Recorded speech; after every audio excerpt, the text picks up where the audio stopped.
Hi everyone, it's me again, Brandy with Fluffy Gets Sleeved. I did want to do a better video than what I did yesterday, mainly because I was in a rush, trying to beat my husband from getting home and catching me just talking to a phone. You know, it's still kind of awkward. I'm trying to work through it, but it is what it is. So I wanted to just give a quick update. I am now 9 days out of surgery. I feel good. I feel good. I think I mentioned it yesterday, but energy is huge. I'm so happy that I finally have energy that doesn't require any kind of chemical, assistance. Like, I'm on Adderall because I do have ADHD, but I don't even think I'm going to get back on it, honestly. I think I may just bypass it from here on out. I did 8 loads of laundry yesterday, and no, I didn't lift anything. I have a 13-year-old. It was mostly his laundry, so I made him help as well. Again, I am on full liquids now, so what I eat generally is I do my protein shakes. I did go get some knockoff PB2 because I couldn't find the actual PB2 in my Kroger here in Powder Springs. So what I did was I got the Jif kind. And honestly, it's not sugar. It doesn't have any sugar added into it, but it tastes amazing. I wanted to just I wanted to sit there and just keep picking out of the bag and just eating it because the taste, it's so good. And if you put too much, it's going to stick to your roof of your mouth like a regular peanut butter would. Don't ask how I know that, because it's none of your business. I think my cat's trying to get into the room. It's either the cat or the 2-year-old. So we'll find out in a minute when they start yelling. So what I eat my protein shakes, and I usually mix that PB2 knockoff back into it just to have something kind of different. I do the banana premier shakes. I also do the chocolate, the strawberry and cream. My mother-in-law went to Sam's Club before I got back home from Tijuana and picked me up some. She didn't see caramel, so that kind of sucked. And it's definitely the cat. He's trying to open the door. And I don't like the vanilla ones because I have my own little personal freezer down in the my office area. And if you let the vanilla ones get too cold, for some reason when they do defrost, they end up tasting like I don't know if the fat particles or the protein and them kind of just bind and don't separate. So it kind of has a texture of like weird tapioca. So that's not something. I'm a texture person, I'm a texture and a smell person. If it tastes or if it has a weird texture, I won't eat it. If it has a weird smell, I won't eat it. So yeah, I also eat Jello-free or sugar-free Jello as well as sugar-free pudding. I do mix Jenapro protein powder in with those, and not the Jello so much because it's kind of hard to get the right consistency that I need or that I would actually be able to handle.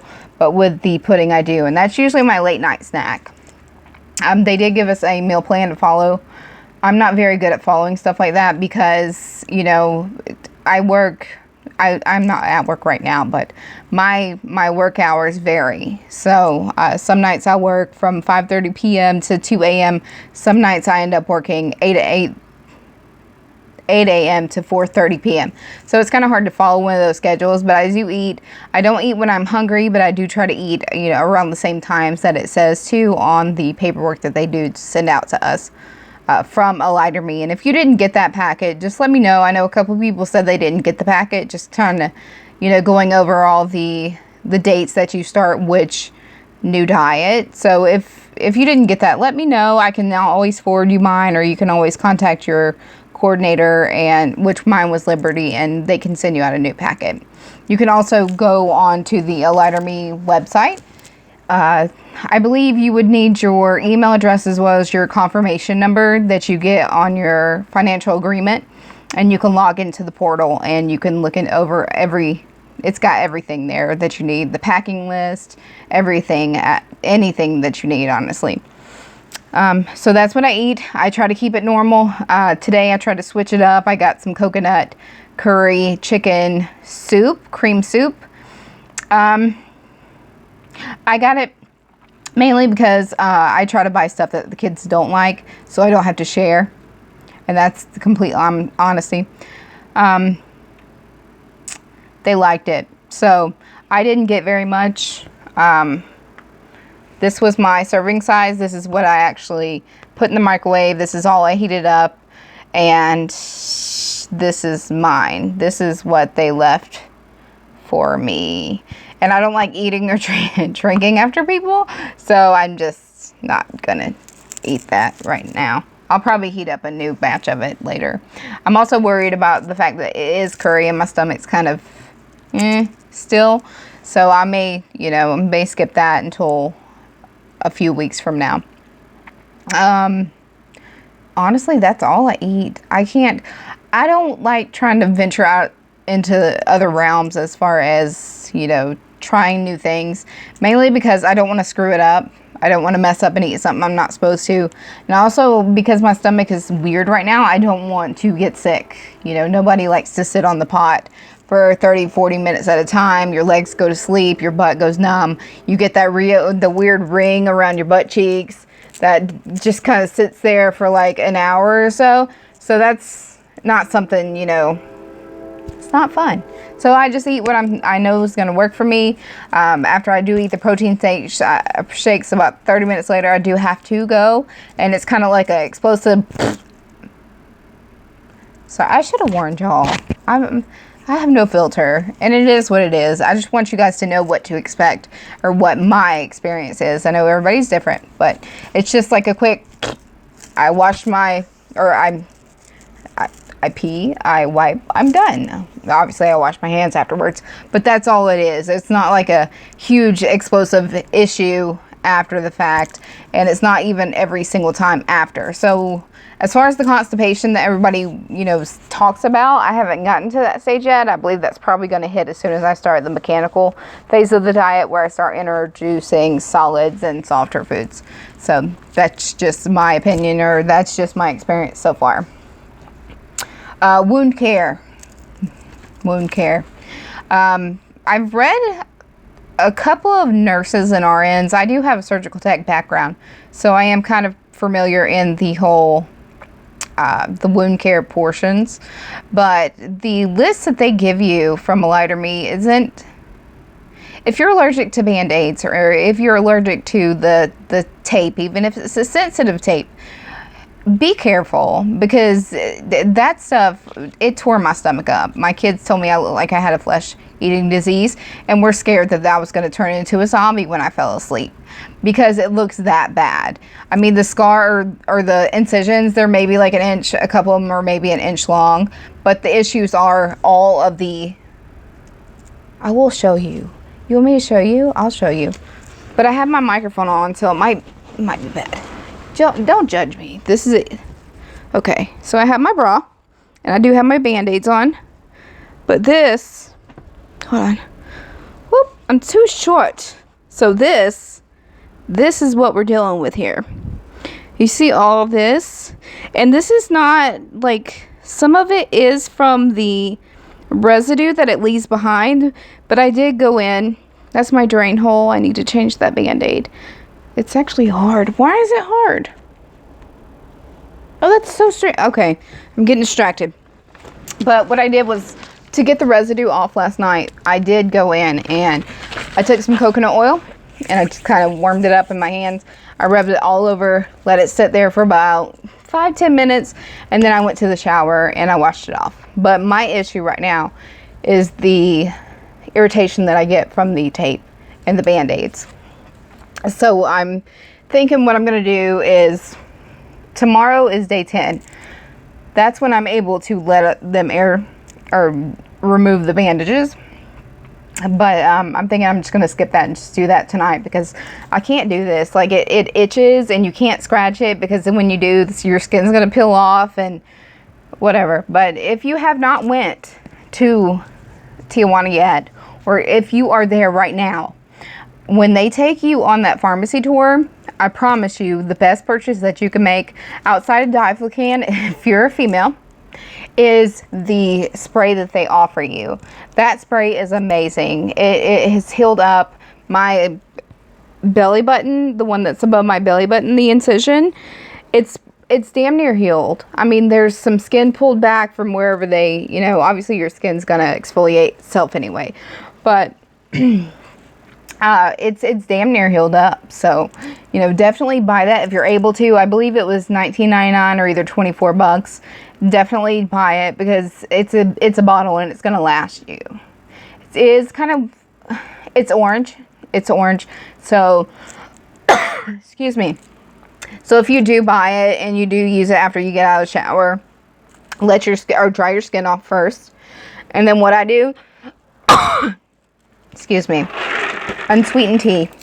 And I did put some Crystal Light lemon in it, so it doesn't taste horrible. But I like unsweet tea anyway. But, sorry. So what I do is after I get out of the shower, I kind of pat the area. I don't rub. I just pat the area dry. I lay on the bed, and what I do is I wrap a towel underneath my spare tire. You all know what I'm talking about, the spare tire. And then I kind of wrap it around like up to where my boobs are, and usually like the folds would just hold it for you, so just kind of lift and tuck, whatever. And then I spray that stuff on. If you get it on your hands, because it is yellow, you're gonna look like you just peed on your hands and didn't wash your hands. But it does come off. It does not stain your hands. So wash your hands afterwards, so that nobody thinks that you're the weirdo who didn't wash your hands. Anywho, so I lay down, I spray it, I give it about 10 minutes to kind of air dry, but there are going to be patches because it's not like a spray nozzle that just kind of, you know, if you're a lady and you like makeup and you do setting spray, you like, you know, when you push the button, you just want to, and that doesn't happen. So the spots that aren't dry yet, I do kind of pat them dry, and then that's it. I mean, that's all it does. I have a feeling somebody's about to knock on my door, so just give it a second. It's coming. See? Do you hear? There it is. Just a moment. Okay, sorry about that. So, where was I? So I lay down and then I kind of pat the area dry just to kind of absorb the excess, and it's usually with just like a washcloth or something, nothing too rough. And then right now I put a little tiny band-aid, just enough to cover up the actual incision, like over the holes. And then I'm done. I mean, that's all. That's the most irritating part. It's so tedious changing your bandages. Obviously, it's an very important part of the process, but excuse me, it is very important. It's just tedious and it's a pain in the ass, honestly. Whenever I think, you know, hey, I need to go take a shower. I used to love showers because I could actually lock my kids out of my room and have an excuse. I locked you out of my room because I want to take a shower. Now I'm just like, I don't want to take a shower because I'm gonna have to do this, I'm gonna have to do this, I'm gonna have to coconut oil just so I can get all this residue crap off of me. I'm gonna have to scrub the painful parts of my stomach. It's, you know, it's a mess. So just keep that in mind. The rewards are also okay with me. You know, I'll deal with the shitty skin and the flesh-eating disease, and then my kids thinking I'm going to wake up as a zombie, just to have the rewards of a healthier life. So don't think that's the worst part. Meds. Right now I am still on the Prilosec. I'm supposed to take that 2 times a day. 2 times a day. I take 1 in the morning and 1 at night. I take Tramadol for pain only when I need to, because that shit gives you crazy ass dreams. I promise you, if you take it and you want to take a nap, you are going to be riding a unicorn, farting glitter, probably somewhere in Ireland. You know, it's just a crazy ass dream. My dream was that I came home one day, my husband had packed up my house and moved us into a mansion that was destroyed because it was a drug lord's house. And not only did we get the mansion with the drug lord's house, we also ended up with 4 disabled kids that the drug lord left behind. And this is just how crazy the dream was. My kitchen sink in the drug lord's house was a pond, a koi pond. How was I going to wash dishes with koi in my sink? That's besides the point. But still, tramadol, it'll keep you crazy. Vitamins, I do just a woman's multivitamin. I do the gummies. I do 2 in the morning. Night, I do a calcium supplement. It's a mixture of 3. Sorry, it's way over there and I can't read it. It's a mixture of 3. I know there's calcium, zinc, and I want to say magnesium in it. I'm not really sure. And I do a biotin supplement. As far as that goes, that's pretty much all I do. Weight loss, I did weigh myself today. I am at 238. So if you're keeping track, pre-op, before I started pre-op, I was 255, 252. 257 was my highest, whatever. Bless you, baby. I love you. Sorry, here she comes. I'm about to wrap this video up. Hold on, let me finish. Just a moment, please. Okay, so when I ended pre-op, 248, that was my surgery weight. I got home from the hospital and I was at 245. Now I'm at 238.8, and I weighed myself today. So that's my stats. I feel great. Best decision of my life. I know everybody says that, but I promise you, if you have it and you get energy like I do right now, just being able to do your kids' laundry and actually want to fold it up after the fact, or clean your kitchen, and cat's still trying to get in, clean your kitchen and then actually want to sweep the floor after the fact, or cook dinner and put everything up and actually want to wash the pots afterwards, because that's just something you want to do. It's so worth it. So just keep that in mind. If you do have any questions, just let me know. If you haven't, just subscribe if you want to. That's not something I'm going to force you guys to do. I'm still going to make videos whether you're here or not, but I do appreciate the people that are following. I appreciate it because, some people need information, and, I just want somebody to hear my story, my version. Everybody's different, but this is my story. This is my life. This is my change. So I'm very blessed to have you guys on my journey. I guess that's all. So thank you for following me, and I hope you have a good day. All right, goodbye.